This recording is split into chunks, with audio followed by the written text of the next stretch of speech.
Name, thyroadrenal. KCAA. Jump off that exhausting hamster wheel and into balanced living With Dr. Marissa. Promise you joy in the mystery. Dr. Marissa, also known as the Asian Oprah. Her mission, to be a beneficial presence on the planet. Her purpose, to be your personal advocate to live, laugh, love, learn. Her life motto, don't die wondering. Take back your life with Dr. Marissa Penn. And welcome.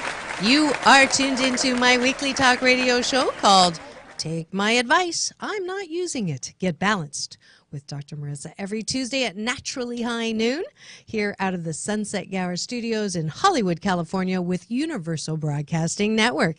And then every Thursday at 7, Saturday at 1 on my syndicated CNBC News Radio channel KCAA, AM 1050, FM 102.3, FM 106.5, and everywhere where you get iHeartRadio. And this is a show about hope and happiness. So, no gossip, no scandal, and no K-words. No Kardashian talk at all.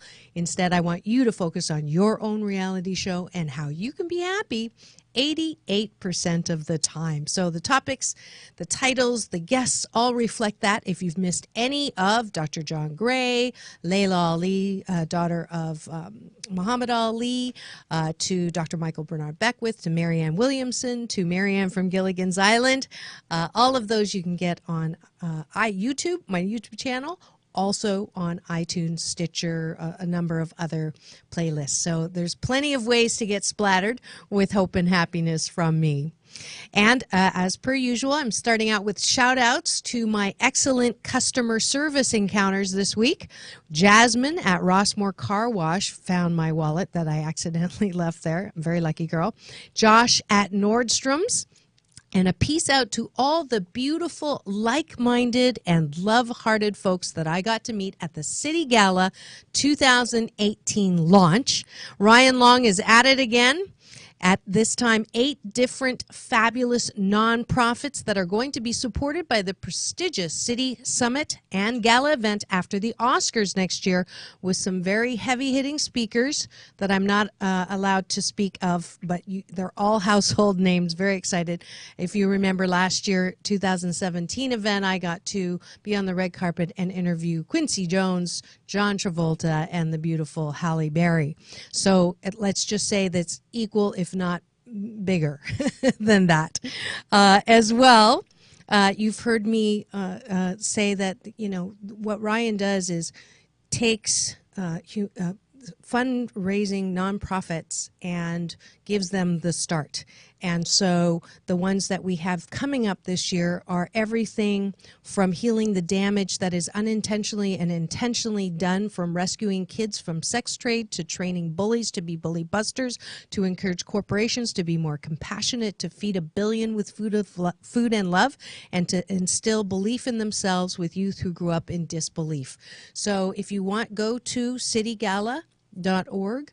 And you can already see those organizations. We are going to have them on this year before the actual event next year, and have Ryan on again. And my buddy, of course, Jeff Timmons from 98 Degrees, who still refuses to go on the 21-day fast from complaining. But all my new friends, let's see, Greg Reed did a great job. He'll be emceeing again, as well as the PR with Cheryl Snap Connor, my bud, who drags me along to all these fabulous events and to cover. If you missed the fact that I got my first photo on Forbes magazine, my first photo credit when we got to interview Ed Snowden. I was part of that press team that Greg Reed spent 2 years getting him on to an interview that we got to have him web in from Russia. So if you want to see any of those things, make sure you go to my Facebook and give me the finger or a thumbs up at Dr. Marissa, and you'll be apprised of all of those events that are coming up. And it is my job to balance out all of the negative news, and I will continue to bring on guests and people who are doing good on the planet. And that's my challenge, Dr. Marissa's challenge to you. Last week I started it. I want this week. I've got some messages on people who said, when they heard about this horrible thing on the news, they went and looked and searched for, human interest stories happen all the time. It just doesn't have to be, once a week or once in the morning on a show. It can be all the time. So we will turn the negative tide if we use the most powerful weapon we have in life, which is called choice, to affirm the good and give evidence to the well-being that is on the planet right now. And in that vein, I picked today's guest to help us with that. Chris Salem is an accomplished international keynote speaker, certified peak performance mindset trainer for corporations and entrepreneurs, life and business strategist, international best-selling author, radio show host, wellness advocate, partnering with corporate business leaders, sales professionals, and entrepreneurs to have sustainable success at the next level by resolving the root cause to mindset barriers. Chris shares experience from what he has worked successfully for him through understanding the root cause, and he's the originator of the term prospreneur, an individual whose health and wealth are in alignment in a way that leads to true prosperity. His book, Master Your Inner Critic, Resolve the Root Cause, Create Prosperity, addresses this and went international bestseller November of 2016. Without further ado, please welcome to the studio, live broadcasting in from Connecticut, it's Chris Salem. Welcome, Chris. Hi, Dr. Marissa. Pleasure to be here. Pleasure to have you. I know this took some doing. We've been waiting to get you on for a little while. Absolutely. But it's worth the wait. So let's start with, I love the title of your book that went international bestseller. Congratulations on that. Thank you so much. Master the Inner Critic, that monkey brain, that chatter, what I call my committee in my head. I have an auditor that tells me I'm doing something wrong all the time. A CFO is always worried about money, and a CEO that gives advice but doesn't take it. So how do you master that chatter that seems to get in our way? Well, we all have this chatter. We have our positive inner critic, we have our negative inner critic, and they're constantly talking, more or less, a lot of times, the negative side, because the negative side of your inner critic operates on negative energy. And negative energy is a low vibrational energy that's easy to gravitate to. There's really no work required at that level. When you're looking at the positive side, with positive energy, that's vibrating at a higher level.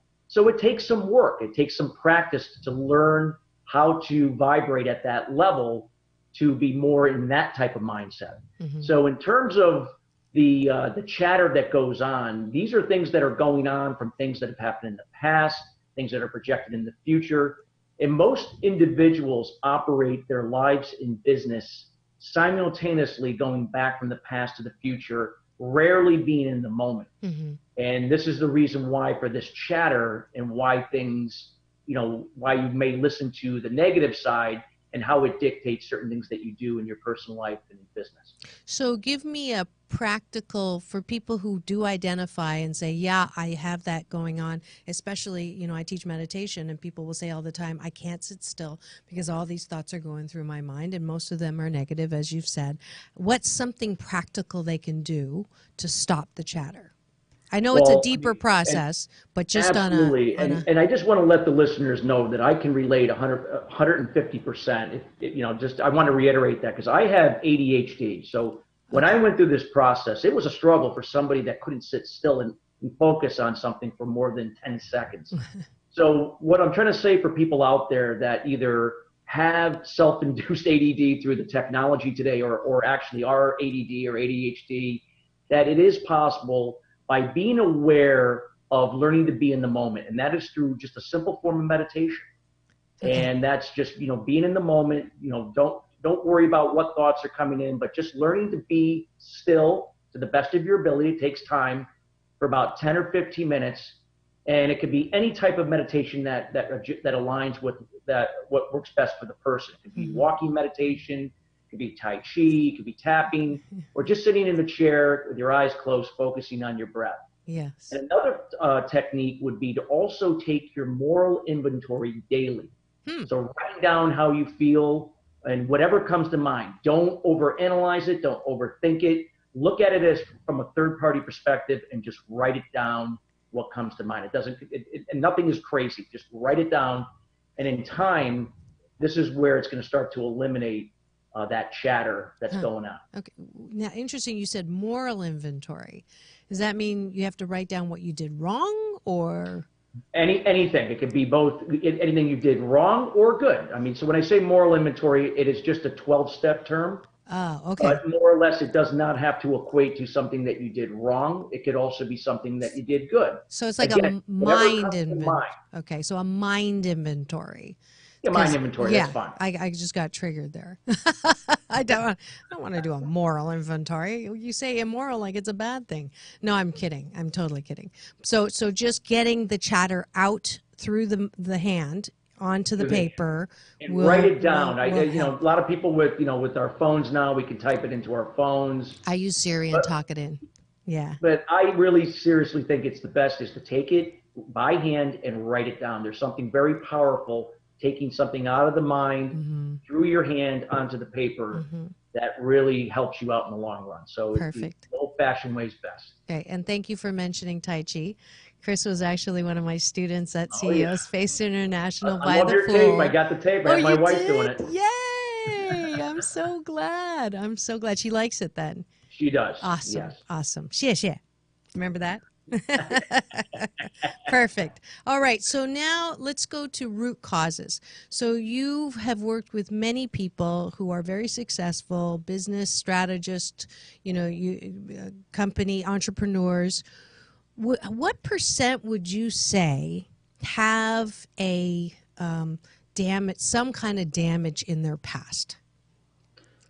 Well, damage can be defined at various levels. There's going to be some people with very minor damage levels or very severe. So I would say 100%. 100%. Nobody's immune to this. I mean, even some of the the icons of the world, they're not immune to this either. Right. It's just that most of the world, except for the select few that get this process, operate their business and lives in the effect of the cause of the problem or challenge, usually unconscious to it. They're not even aware of what it is. They know something's not working, but they don't know what the problem or challenge is, or some do. Right. But this is a process that will allow you to become in tune with who you are so that you're operating from the solution rather than the effect of the cause of the problem. So give me an example of someone you've worked with that it was like dramatic.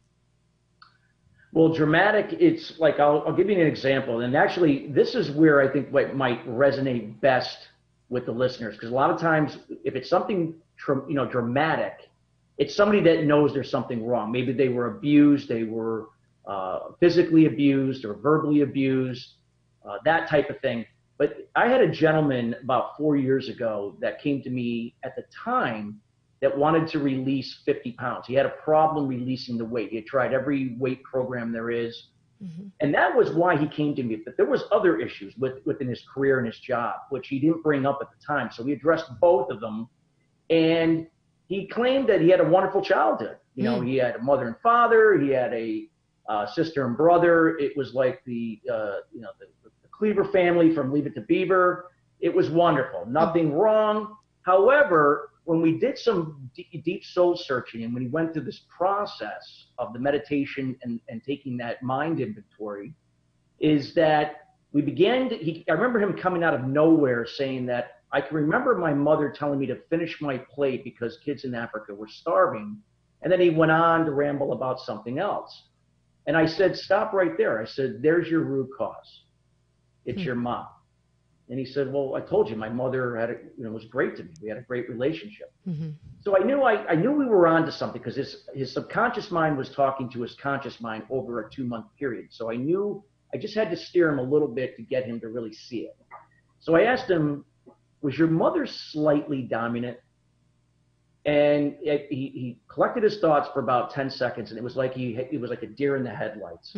And then for the first time, he could see that, yes, his mother was slightly dominant, not in a bad way, but in a way that basically overprotected him, enabled him, never allowing him to develop the skills that he had. And so therefore, he was not finishing his plate once or twice but 3 times to satisfy his mother unconsciously. And then he wondered why he never excelled in his career, because he was never able to really do anything on his own. He had everything done for him.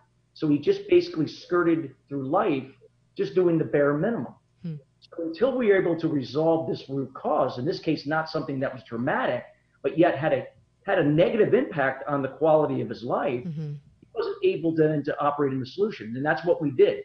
And he was able, 4 years later, to release the weight, which Jenny Craig, Weight Watchers, and all these other programs could not do, because they manage the effect. They don't solve the problem, because it's a mindset thing first. And he was able to, climb ahead in his career, because for the first time he was able to bring out these skills that he always had, but never was able to use them because they had been suppressed for years. So it's your theory then that anyone who is not successful in doing something that they know they should do. So he knows that there's something wrong. He really needs to lose the 50 pounds, and he can't do it. So if you're let's say that the food's a good one, or any other kind of addiction, you shouldn't drink, but you drink anyways. You shouldn't, the big thing now is sexual addiction, or you shouldn't shop or gamble. Let's say as simple as, you should leave for work 10 minutes earlier so you're not scrambling on the freeway trying to get to work on time. It's not rocket science, and yet you just don't do it. You're saying that the reason why you don't do it, that you continue to sabotage yourself, is because you haven't resolved the root cause. Absolutely. Okay. I mean, this is something that is unconscious to most people. A lot of people do the things they do as a result of managing the effect of the cause of the problem. And many times, 95% of the time, they're unconscious to it. They know on some level something's not working, but they're not sure why. Right. So we often will resort to short-term fixes, in this case, foods, alcohol, drugs, to medicate how they feel as a result of this unresolved root cause. So when you go through this process, it's a process of really becoming, aware, accepting, and truly forgiving. It's like releasing a weight that's been like weighing you down for whatever, how many years it's been since you were a child, up to the point when you address this, and to really adopt the right type of mindset and behaviors and habits and disciplines to live and operate in the solution. So it's a process, and it's not something that once you've mastered it, that it's all said and done. It's not a button. Yeah. It's not a button. Yeah. This is a lifelong thing. There's accountability, and this is a process that you'll have to work at for the rest of your life. That's how life is. Life in business, success overall, is a process. It's not a final destination. Right. So there's a hard reset on your system, on your operating system, and then you have to constantly delete cookies, right? So it is the process of improvement, really. And it what's interesting now is I look at your work, and there's a lot of parallel with my work and a lot of the coaches out there. Is the beautiful thing is we're finally starting to integrate something that we've kept apart. So business is over here, your professional life is over here, your personal life is over here. Ne'er the two shall cross. Don't talk about this at work. Don't do this at home. All of that, and really understanding that it's all integrated. We are who we are. All of the life experiences do impact us at work, at home, at play, in our relationships, in well-being, and that in order to really improve, we have to not just pull ourselves up by the bootstraps, but do some digging. Absolutely. And you nailed it on the head there when you talked about how people separate things. They separate their personal lives from business. But in reality, they work together. They're integrated together. So if one is off, it's going to end up affecting the other. Yes, you could have success in business and your personal life can be in disarray. However, if you're going to have sustainability in that business, and if your personal life is not doing well, your business eventually will unravel some level. Yeah. So it's really important that they are addressed as one, because they do work together in terms of the sustainability that you may be looking for whatever how you define that to be in terms of success. Right, right. If you've just tuned in, you are listening to Take My Advice, I'm Not Using It, Get Balanced with Dr. Marissa. And today's guest is Chris Salem, who's hailing here from Connecticut due to the beautiful wonders of technology. And he's sharing with us practical tools and techniques and an understanding of why we get stuck, why we sabotage ourselves, that all of our success is at risk or is being sort of leveled if we don't deal with the root causes. So in your experience with people, is there some root causes that seem to be more prevalent than others? Like is abuse, childhood abuse, one of those that because I know the statistic that I keep saying is 7 out of 10 of us, according to Psychology Today, are impacted by dysfunctional homes. 7 out of 10. Oprah, my honorable moniker nemesis, is actually nemesis is negative. I was told the other day. I've been using it as a positive thing. So my role model says it's 8 out of 10. So that means the majority of us are walking around with root causes that if we don't get to therapy, or if we get to therapy and don't deal with them and continue to, address it over and over again for years and years and years, we are hurting ourselves. So is it abuse that seems to be a root cause that people have to deal with? Yeah, I mean, I would say that, that majority of the time it is the case. But that example that I gave you, here was an individual who had a wonderful upbringing, 2 loving parents. Yeah. However, sometimes, like I said, it could be very subtle. It could be something that it appears that the parents are really helping you and they're doing all the right things for you. But in hindsight, it might stifle your development. In this case, enablement.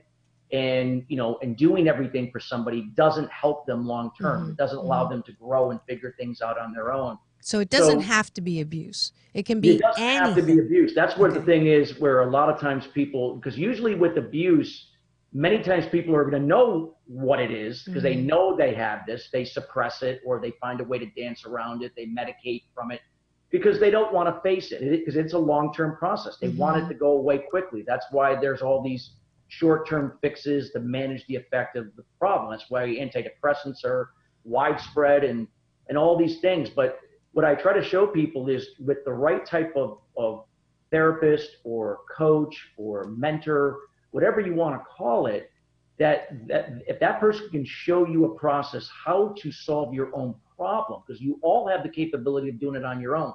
There is no solution in a box or something outside that's going to solve your problem. Nothing. A medication is not going to do that, or anything. But there are components that will help. But the end result is you. You are you're the owner of your problem, and you also have the ability to solve your problem. You create and that's your future. what people have to understand. And it's a process. There's no time limit. It can take a short period of time for some people, and it could take a long period of time. There's no set time as to how to go about operating in the solution by resolving the root cause. It depends on the individual. Right. So let's talk about one of the most I hear about it all the time that sabotage you is procrastination. So how do you deal with procrastination when that is what kind of root causes sort of lead to that? And by the way, I've always wanted to be a procrastinator, but I never got around to it. Well, that's a good thing. Thank you, Stephen Wright. So talk to me about procrastination, because I know a lot of my listeners, myself included, when I don't feel like doing something, I'm a recovering perfectionist. And I have found many of my clients to be perfectionism, that they go through this cycle called perfectionism, procrastination, and then paralysis.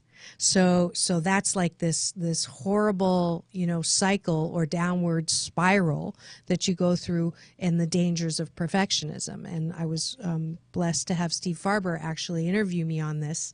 And I'm doing a little commercial. If you haven't seen it yet, go to Inc.com magazine and look up Steve Farber or Dr. Marissa Pay, and I give you some tips on how to do that, which are probably exactly yours. I didn't steal from you, and I know there is, one wisdom where we're all, trying to help others together. But I want to hear from you what you help people deal with procrastination. Well, what I try to let people know is that procrastination is a byproduct of how you feel. So in often cases, it's tied to a negative emotion, and the negative emotion is going to be the cause from the root cause, whatever that may be for that individual. So the negative emotions that are associated with procrastination are anger, shame, guilt, jealousy, envy, or any combination thereof. Mm-hmm. So procrastination, again, is like how you feel about yourself. So if somebody has low self-confidence or has a lower self-image of themselves, it's easy to procrastinate. It's easy to put things off because they fear what could happen. They fear success on some level because they don't feel good enough.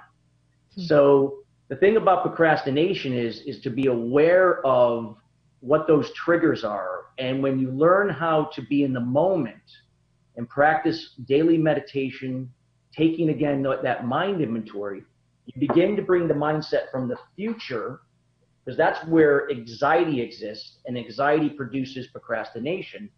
When you're in the moment, it allows you to become more clear. You begin to see things, from a bigger perspective in terms of the big picture, and you're able then to plan things that are more attainable each day. Mm-hmm. So you have a clearer picture on that.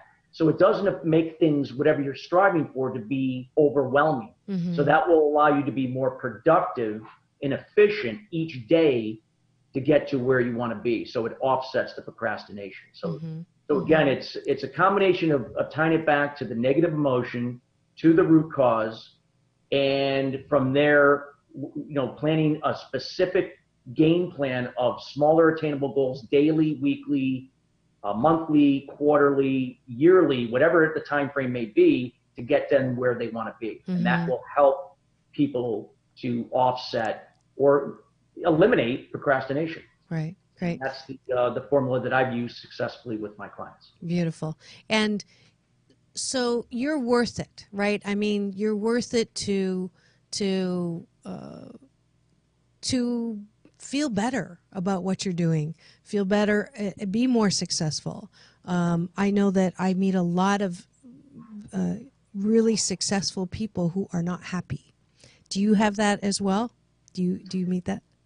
Absolutely. I mean, again, people that appear to be very successful or famous, I mean, they're not immune to this. I mean, just God, look around what happened to Chris Cornell from Soundgarden a few weeks ago. I mean, he committed suicide. I mean, mm-hmm. it's sad. Mm-hmm. But again, nobody is immune to this. Mm-hmm. And just because somebody has this success, in their lives, whether it be, money related or whatever the case may be, if they haven't addressed this particular topic, they're not going to live in peace and harmony. There's always going to be these devils inside that mm-hmm. are pulling at you, trying to take you out. Mm-hmm. And when I tell people, if they're looking to really get up to the next level, whether to have peace and harmony in their personal lives, with their relationships, with themselves, within their business, to take their business to another level, you can't keep putting a Band-Aid on it. You mm-hmm. have to address the problem at the root cause. Right, it's right. the only way. There's right. no other way. Otherwise, you're just going to get basically the same results time and time again. Mm-hmm. Yeah, you say this so convincingly. It sounds like you've gone through this yourself. You actually do practice what you preach. Yes, I went through this process over 19 years ago. And at the time when I went through this, I was spiritually, emotionally, and physically bankrupt. Mm-hmm. I didn't know who I was, why I did what I did. I just knew that I was angry, bitter, and had resentments towards a lot of different people. Mm. And I was always the victim. And while I appeared to have success on the outside, because I was always a go-getter, I was in sales, making a lot of money at that time of my life. I was in my late 20s, but I was broken inside. Mm. And I knew the pace that I was going, I wasn't going to live another 5 years. So the only way to have that sustainable success was to truly find my purpose and who I was and my why by resolving the root cause. So I basically took this process that I adopted from Eastern meditation and through some of the steps of a 12-step program, made it into my own to heal myself and then show others to do the same. Beautiful, beautiful. Well, thank you for doing that, because I know you're helping a lot of people. It is time for us to take a little break to thank the sponsors of today's show. So we'll be back in 2 and 2. Peace in and peace out.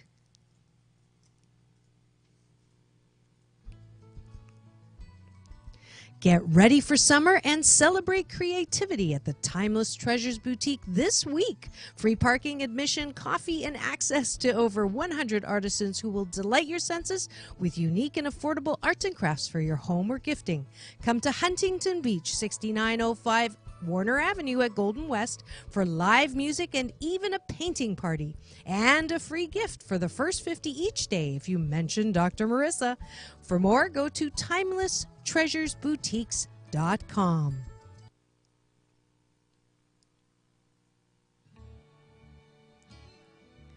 Looking to overcome plateaus and obstacles in your business and personal life? Get unblocked with Chris Salem, a certified peak performance mindset coach and international best-selling author. Chris Salem will help you achieve sustainable success at the next level by resolving the root cause to those barriers. Contact Coach Chris today at chris@christophersalem.com and start living in your solution.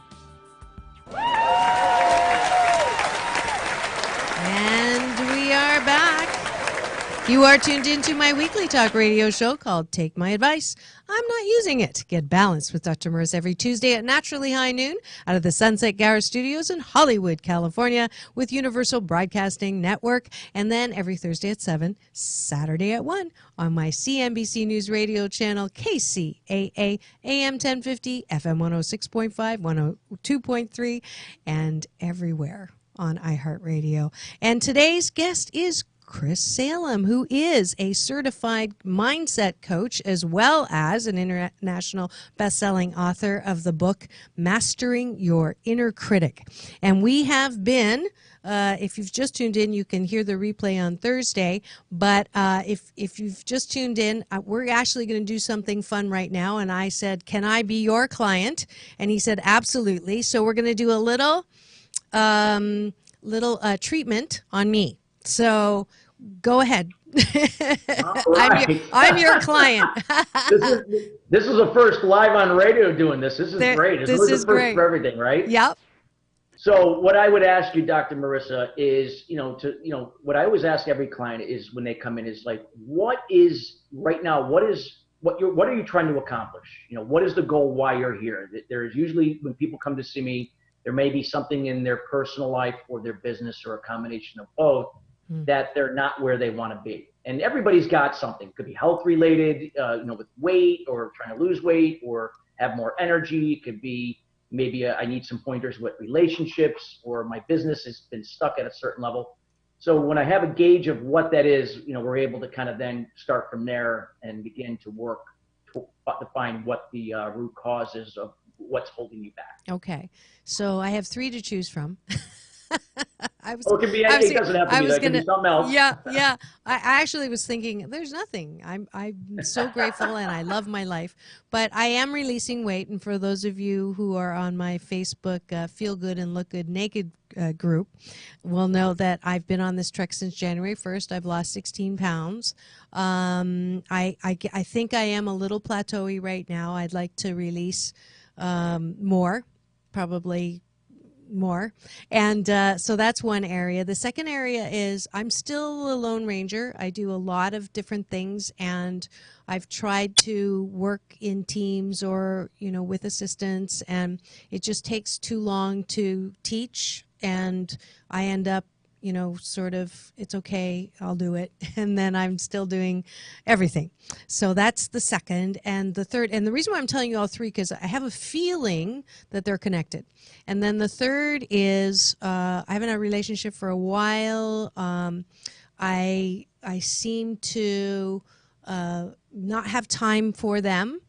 And then, or haven't met someone who makes me want to drop everything and have that relationship. So, if I were to say negative affirmations, I would say, the ones who are really super successful are not available, and the ones who are, coming after me are not successful enough. And I that sounds horrible to say, but you're my coach right now, and as usual, I'm living my life out loud. So go for it.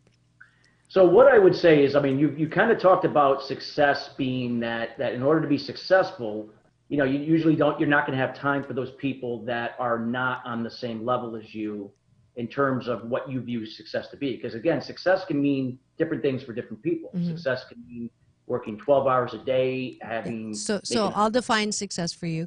It's not necessarily someone who has a boatload or a Titanic full of cash, although it would be great because then I love money to invest in all of the different avenues that I get to play in. I'd love to expand the show. I'd love to, broadcasting company, blah, blah, blah, publishing company. So I have Oprah-like aspirations. So in order to be with someone who has similar or, the ability to generate or contribute or fund or invest or even strategize for. So that level of, they've had that, they've done that. Okay, so that's what I mean by success. At the same time, be balanced and love and appreciate and is kind and generous and driven and generous and kind. So kind of the male version of me. Okay. Okay. So like you said, balance. And balance is really key to, if you look at success overall, if you were to, do a poll across many different types of people, balance will usually be the universal response in terms of having a balance of money, being able to do the things that serve your purpose in terms of helping others, adding value, taking care of one's wellness, being around family, and so forth, and getting plenty of rest, that type of thing. So those are all things. Now, in your case, what I would say is we're looking at a relationship, or in this case, where you've hit a plateau with your weight. I would ask you, for each one, if you look at with your eating program, how do you feel right now, like in terms of where you are with your weight? Do you feel is it tied to something like a negative emotion? What comes up where you are at right now in terms of when you eat? Like, how do you feel? You might feel good when you're eating, but I mean, how do you feel about the afterwards? I feel great until I see myself naked in the mirror. And then I'm comparing myself to, when I modeled and how I looked then and how, everything looked before I had the babies and everything that was before I had my hip replacement and, hearing those voices from being called fat, ugly, and clumsy as a child, and then my husband, telling people I was obese. And I have been working very, very, very, very disciplined in trying to let go of all of those voices and really knowing that that's not who I am, but it's still obviously still there, and that is a root cause. Now, what more can I do? So what I would say is, like, when you look at, you had certain things, like you had a husband, you were bullied about your weight. So when you look at all these things that have happened, you first got to be able to become comfortable at where you're at right now. Mm-hmm. We all reach a certain age where we're not going to have the body that we had when we were 20, 30. So it's not like having a beach body, but really being comfortable the way we feel inside. And that we have lost weight, but we're not necessarily going to be, like I said, like a beach body. So what I would say is, when you were a child, can you go think back to anything that would trigger these certain things that happened to you when you were bullied by other kids, or when your husband would say certain things? Those could be the causes, one of many causes. If we were to spend some time going back deeper, where do you think that might have stemmed from? Was it from a father? Was it from a mother? Was it a combination of both? Was it a sibling?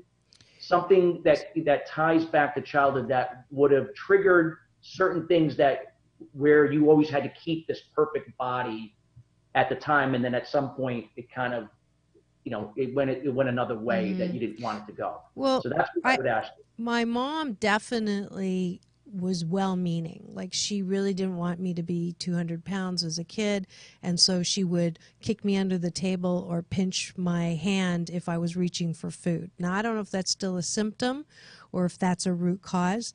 So I would do what in Chinese it's called tou tou ci, where I would sneak down in the middle, after everybody's sleeping, and go to the fridge and just stuff my face.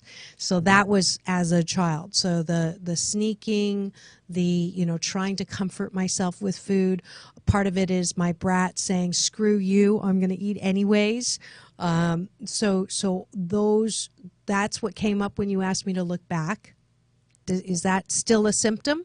That's still a symptom. Yeah, Okay. I would say that 9 out of 10 times the root cause is a parent or parents, or sometimes it could be like a father, and then let's say the mother enabled the father to do certain things, or vice versa, or some type of authoritative figure. Could have been a grandparent, that type of thing. And again, it can be very subtle. So some of the things, like, again, we probably, we're not going to have much time in the show to go really deep, but what I would things say for me to is, think about. with your mother, there might be certain things that she did that she thought was helping you, because there was always good intent. Right. But because children learn by example, they don't want to be told how, when, why to do things. So it was your way of kind of like, you were angry, and I wouldn't say that you were overtly angry at your mother, but you were passively angered. Well, no, I was overtly. Oh, you were overtly? Okay. Like I said, I don't have all the deep, but I would say that the anger, and what anger does, it's a way to, we all have to anger is the strongest negative vibrational energy there is. And a lot of times people that are angry become alcoholics, drug addicts, sex addicts. A lot of addicts can be tied back to anger.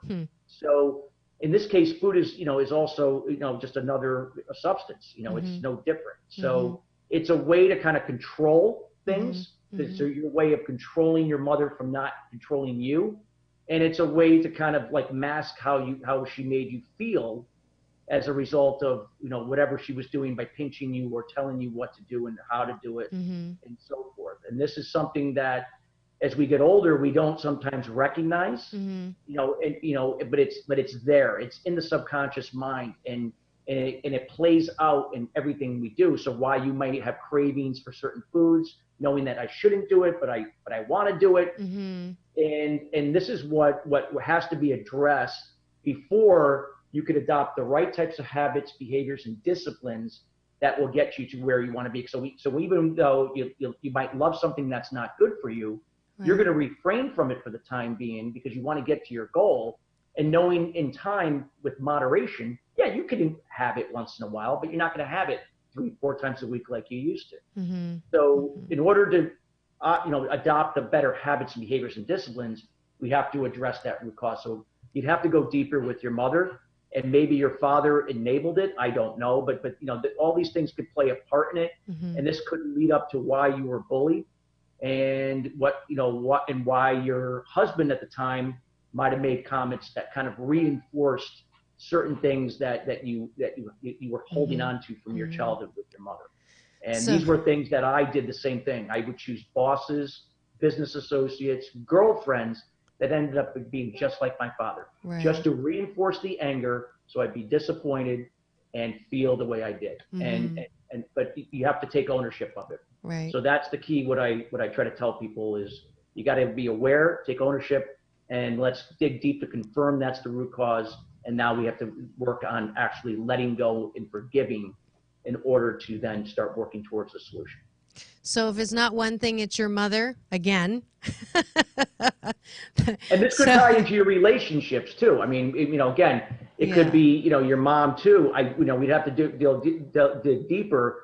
But again, you have to look at, some people, don't want to be in a relationship. Maybe they're really comfortable with themselves. They enjoy their career. They love doing what they're doing. However, if they are feeling that they're missing something on some level, they don't feel complete in that level, and you got to really look at why are you not creating the time to meet somebody? Why maybe your standards are too high. Maybe, you have to look at, maybe there's something within me that's doing this not to attract that, the right type of man into my life. And And sometimes you may think that you want something, what you've told me, but in reality, it may not be the case. So we have to really, again, we have to go back and find out where this all So you back. can't fix me in 15 minutes on the No, air. I can't fix you. It's a process. It's a process. But the head start would be, I would think, with your mom, with the weight. I think this could have played a part with the bullying during your your early teen years or whenever it was. Yeah. And I know with my case, I had similar situations, and I can tie this back to my father not having that connection that gave me confidence. I didn't have the confidence, and I had a poor self-image of myself, even though I projected a positive self-image, and people could relate to that. Right. But meanwhile, I didn't have that. It wasn't inside of me, and it was because of that detachment of not having that when I was a young boy growing up. I didn't have that security. Well, thank you. I think that many listeners who are tuned in can relate to either or both of our stories, knowing that there is a solution. There's absolutely, Chris, you can find Chris at christophersalem.com. Is it? ChristopherSalem.com, ChristopherSalem.com at his website. You can sign up. You have a couple events coming up as well on there. He's now just launched his own radio show. He's going in direct competition with me. I'm just kidding. He's on Voice. No, we're augmenting each other. So if you'd like to work with a man, there's Chris. If you'd like to work with a woman, there's me. But there's so many ways to get in contact with him. He obviously is there for you to stop sabotaging yourself, find the root cause, and live your best life ever.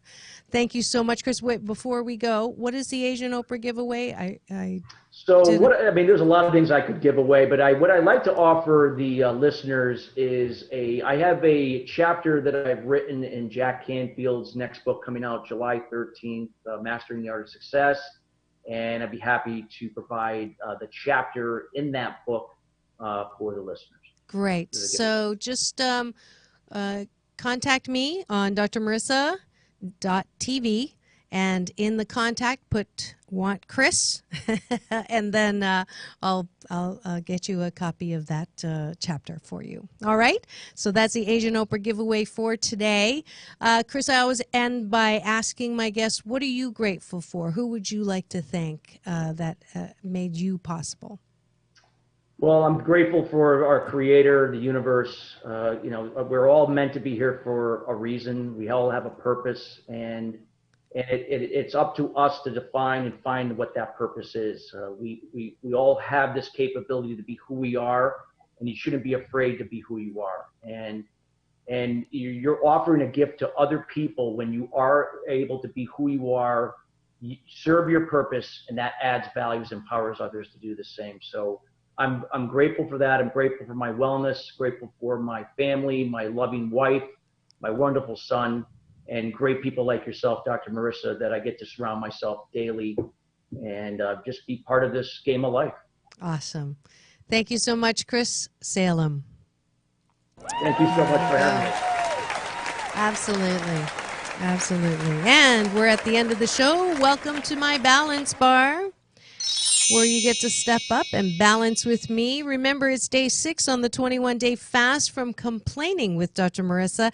And the balance tip today is when I am feeling irritable, sometimes with a reason, sometimes without, especially during menopause, I look for the good in the situation, the person, and the location. It is very difficult to complain while smiling, complimenting, or giggling. I choose to put on my life jacket with a silver lining. It's warmer and more fashionable than a straitjacket. And by the way, the men's counterpart to menopause is IMS, irritable man syndrome. It's not too late to join the fast. Go to forbalance.org and make sure you get the companion app that's at both stores.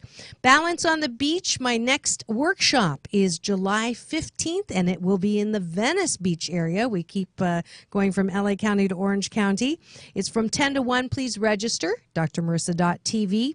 August 1st to 5th, I will be keynoting as a new faculty at the CEO Space International Conference. You can sign up at welcome.ceospaceinternational.com/Dr. Marissa. That's where I met Chris Salem and a host of other people. It's kind of like Mastermind on steroids, because it's a family that we want to make sure everyone is successful. So next week, well, remember Stand By Me, the movie The Goonies, the movie Gremlins, and The Lost Boys? Yes, it is true. My special guest will be the actor and singer Corey Feldman. So I got to interview him on the steps of Disney Hall at the City Gala event earlier this year, and he would like to come on and talk about his singing tour and what he's doing. So I know there's a lot of people who love Corey. When I posted it on my YouTube, there was a lot of compliments and hearing that he's well, and now he's singing on tour. So please do tune in next week for another scintillating episode of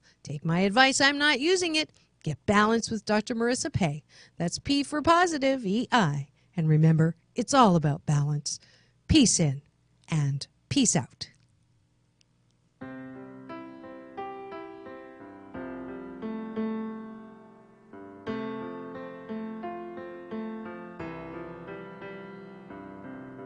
AAA Roofing by Jean reminds parents that our children should never be out of luck, hope, or guidance. But for many troubled youth, the first step towards drugs and crime is having nothing better to do. Take your kids to a park, movie, restaurant, or any activity today. This reminder from AAA Roofing by Jean. For all your roofing needs, including new construction, re-roof, retrofit, tenant improvement, maintenance, leak detection, and emergency services, call 951-233-5530 or visit AAARoofingbyGean.com. Your application looks great, but I'm not seeing any marketing experience. The ad said mechanic needed. Right, but I need a mechanic/marketing wizard. What do you know about reputation management? Nothing. Search engine optimization? Is that under the hood? Let Dex Media be your marketing department. We can help with any digital marketing solution from search